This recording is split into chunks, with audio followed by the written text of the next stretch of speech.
Welcome back, Sethling here. Today I want to show you a redstone device that lets you cycle through storage minecarts. Here's what the redstone looks like, but from above ground it actually looks very clean. And there's just a button you press, the old storage minecart goes away, you get a new one. This one is a Roman numeral 2 in it. I'll push the button again, we'll get a new minecart. This one says 3, push the button again, 4, and so there's 5 minecarts in the cycle, and then after it goes through 5, it'll cycle back around to the first one. There's 5, and we'll cycle back around to the first one that was showing at the beginning of the video. Now, it looks like the minecart's sort of at an angle. This is actually a graphical glitch. Well, first of all, yeah, there we go. I actually kind of touched it, and it went back straight forward, but so it's just a graphical glitch, and if you reload the world, it'll actually always look like it's going straight forward and backwards. Now, the cool thing is, since it's sitting on soul sand, I can't push it around either by accident or even intentionally, right? It's not moving at all. So pretty cool. You can't accidentally like break the system just by walking on it, and it's flat on the ground, and very neat. So there we go. There's the number 1. So here's the redstone mechanism. You can see there's 1 minecart here and 4 in the reserves for a total of 5. Let's take a look at what happens when I push the button. So first, let's just observe. Okay, so you can see the old minecart went away, gets put on the top of the stack. A new minecart comes in from down below, and this would have different stuff in it.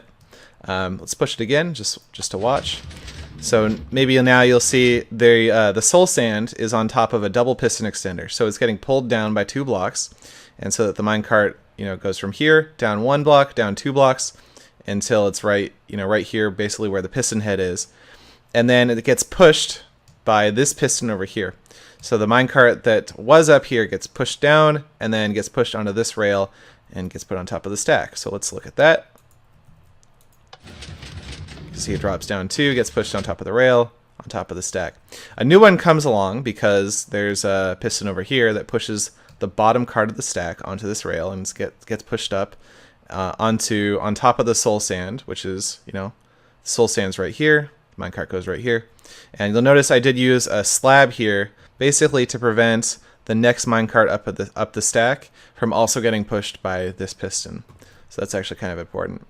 Push the button again, watch the bottom minecart come up, and then the double piston extender extends again, and the minecart comes up. So yeah, I mean, you can kind of see how it works.